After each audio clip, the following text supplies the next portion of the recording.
नमस्कार। बीए प्रथम वर्ष विषय हमारा पाठ्यक्रम से परिभाषा, जिसके अंतर्गत की हम लोग लेखन, पठन और इसकी दक्षता हेतु जो क्रियाकलाप करवाए जाते हैं उसकी चर्चा हम लोग आज यहाँ पर करेंगे कि जो पठन की दक्षता है, पढ़ने की दक्षता एक जो विद्यार्थी के अंदर विकसित हो, उसके लिए एक शिक्षक को कौन कौन सी क्रियाकलाप कक्षा में करवानी चाहिए। इतनी बात है, अगर अध्यापक है इन कौशलों का विकास जब तक नहीं करेगा तब तक बच्चे का भाषाई विकास नहीं हो पाएगा। इकाई को हम भाषा के विकास की बात करें तो भाषा के विकास के क्रम में पठन की दक्षता होना बहुत ही आवश्यक है। आइए चर्चा करते हैं कि किन क्रियाकलापों को वो अपना सकता है। तो पहला है आदर्श वाचन। आदर्श वाचन क्या होता है? आदर्श वाचन सभी को ज्ञात है, पाठ योजना आप लोगों को बनवा चुके हैं। तो पाठ योजना के अंदर हमने बताया आप लोगों को कि एक शिक्षक है वो भाषा के अंतर्गत, भाषा की बात कर रहे हैं तो भाषा का जो शिक्षक है वो किताब लेकर, विद्यार्थियों के समक्ष में किताब होती है और अध्यापक है वो उस किताब के माध्यम से एक आदर्श रूप में पाठ का वाचन करता है और विद्यार्थी है उसे ध्यान पूर्वक सुनते हैं। वो क्या कहलाता है? आदर्श वाचन कहलाता है। ठीक है, आदर्श वाचन के अंतर्गत आदर्श वाचन करेगा अध्यापक। जब आदर्श वाचन करता है तो विद्यार्थी है वो पाठ से संबंधित जो विषय वस्तु जो दी गई है उसके अर्थ को समझने का प्रयास करते हैं। क्योंकि जब अध्यापक आदर्श वाचन करता है तो कहीं पर अगर मान लो पद्य की बात करें तो पद्य के अंतर्गत भी वो लय, यति, गति को ध्यान में रखकर कविता का वाचन करता है और विद्यार्थी को सुनते हैं, उसके भावों को समझने का प्रयास करते हैं। ठीक है, उसकी सौंदर्य की अनुभूति वो करते हैं। वहीं पर हम अगर गद्य की बात करें तो उससे संबंधित जो विचार होते हैं, विचारों के जो विचार व्यक्त किए गए हैं विषय वस्तु के अंतर्गत, उसको समझने का कार्य विद्यार्थी आदर्श पाठ के माध्यम से करते हैं। तो बच्चे जब अध्यापक को पढ़ते हुए देखते हैं, समझते हैं, तो उनके अंतर्गत भी पठन की दक्षता विकसित होती है कि किस प्रकार से पठन किया जाता है। क्योंकि आदर्श पठन यानी कि एक अध्यापक है वो एकदम सही रूप से उस पाठ का वाचन करेगा और विद्यार्थी उसको देखकर उसको अपने अंदर अपनाएंगे। इससे बालकों के अंदर पठन की दक्षता का विकास होगा। ठीक है, अब दूसरा है अनुकरण पाठ। अनुकरण पाठ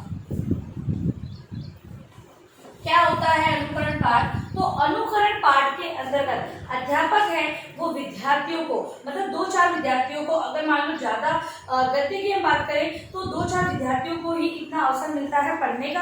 और अगर पद्य की बात करें तो अपने भावों को, अपनी जो विद्यार्थी होते हैं, क्योंकि यहाँ पर गद्य के अंतर्गत उसके विचार विश्लेषण करना होता है, गद्य के बारे में समझना होता है। वही अगर हम कहें कविता की, उसको लय और यति गति से गाना होता है, तो वहां पर ज्यादा विद्यार्थियों को अवसर दिए जा सकते हैं गद्य की अपेक्षा। ठीक है, तो यहाँ पर क्या होता है कि बालक है, अध्यापक है, कुछ एक छात्रों को पाठ का वाचन करने का, मतलब अनुकरण करने का आदेश देता है और विद्यार्थी है मतलब कि आदेश अनुसार अनुकरण करते हैं। और अध्यापक है अगर विद्यार्थी कुछ गलत कह रहा है या फिर अशुद्ध उच्चारण करता है तो उसको श्यामपट्ट पर लिखकर उन्हें सही उच्चारित करवाता है और विद्यार्थी है वो उसे शुद्ध करने का प्रयास करते हैं। तो अनुकरण वाचन के माध्यम से भी बालकों की पठन के अंतर्गत दक्षता आती है। अगला है उच्चारण संशोधन।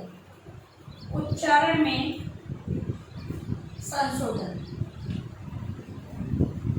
उच्चारण में संशोधन। उच्चारण में संशोधन के अंतर्गत जो अध्यापक है विद्यार्थियों से जब अनुकरण करवाता है तो उसी समय उनके द्वारा जो अशुद्ध उच्चारण किया गया होता है उसको शुद्ध रूप से उन्हें अवगत करवाता है।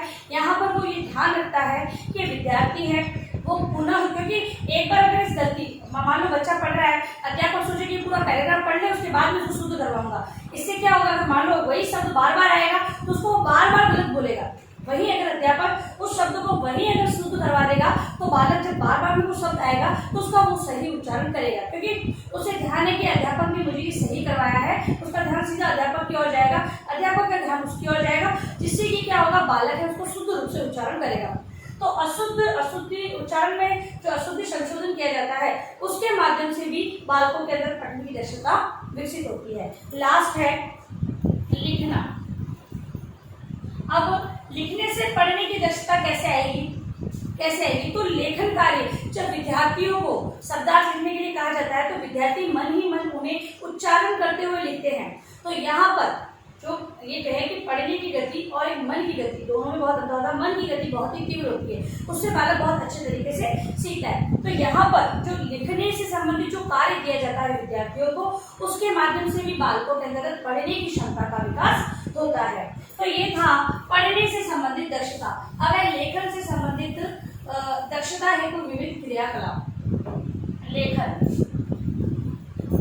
अब लिखने की दक्षता विद्यार्थियों में विकसित हो उस हेतु शिक्षक को क्या क्या करना चाहिए, किन किन क्रियाकलापों को अपनाना चाहिए। तो देखो, प्रारंभिक स्थिति, जब बालक प्रारंभिक स्थिति में हो, प्रारंभिक स्थिति में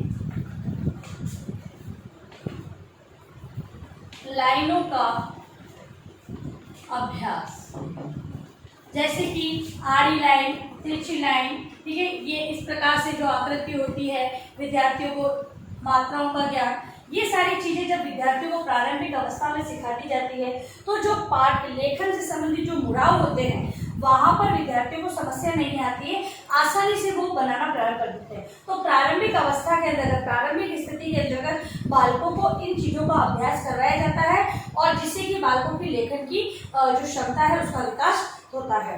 फिर है मात्रा से संबंधित ज्ञान, मात्राओं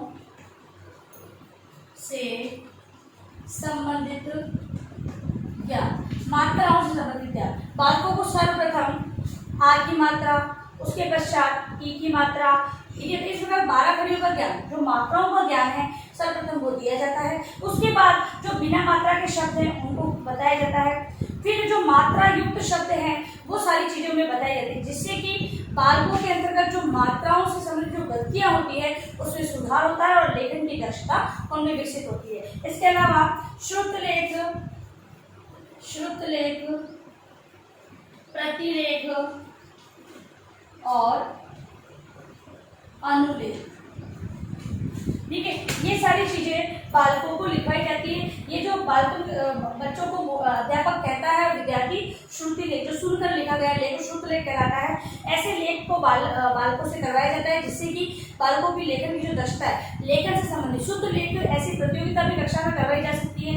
और शुद्ध लेख के माध्यम से अध्यापक जब बालकों के जो लेखन से संबंधित जो गलतियां हो रही है उसका सुधार वो करवाता है, तो बालकों में लेखन की क्षमता का विकास हो जाता है। तो ये क्षेत्र शुद्ध लेख में प्रतिलेख, कोई भी पैराग्राफ बालकों को दे दिया जाए गद्यांश से, कोई भी पद्यांश से बालकों को लिखने के लिए दिया जाए, बालक उसे देखे, उसको देखकर लिखे, फिर जहाँ पर गलती आती है उसमें सुधार करवाया जाए। अनुलेख या सुलेख जिसे कहते हैं, तो उसके अंदर अध्यापक एक लाइन लिखकर देते हो, विद्यार्थी उसको ऐसे भी उतारेगा, ये सुलेख या अनुलेख के अंतर्गत आता है। तो इस प्रकार की जो ये प्रतियोगिता कहे या कक्षा में अभ्यास का कार्य कहे, उससे भी बालकों के अंदर लेखन की क्षमता का विकास होता है। इसके अलावा विभिन्न प्रकार की कहानी लेखन, बालकों से छोटे छोटे बालकों को कहानी कही जाए कि भाई खरगोश और कछुए की कहानी, वो अपनी भाषा के अंतर्गत लिखो, बालक कहाँ पर गलती कर रहा है, किस प्रकार व्यक्त कर रहा है, वो सारी चीजें होती है।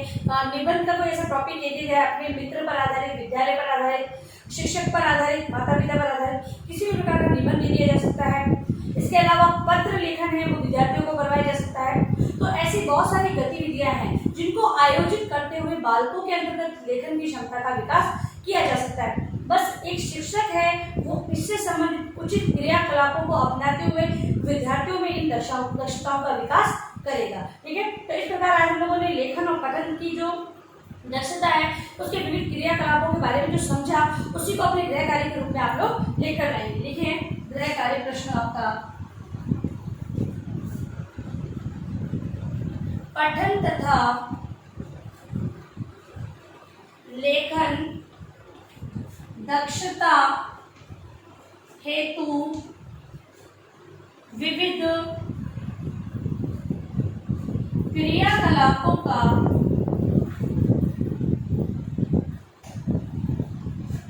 वर्णन करें, ठीक है। ये आपका गृह कार्य प्रश्न, जिसे अनिवार्य रूप से आपको अपने उत्तर पुस्तिका में लिखना है। और अंत में इस महामारी के दौर में कम से कम ये आवश्यक कार्य होने पर आप घर से बाहर जाएं, बाहर जाते तो 3 बातों का विशेष ध्यान रखें, मास्क लगाएं, सोशल डिस्टेंस बनाएं और हाथों को बार बार सैनिटाइज करते रहें। सुरक्षित रहे, सभी का ध्यान रखें।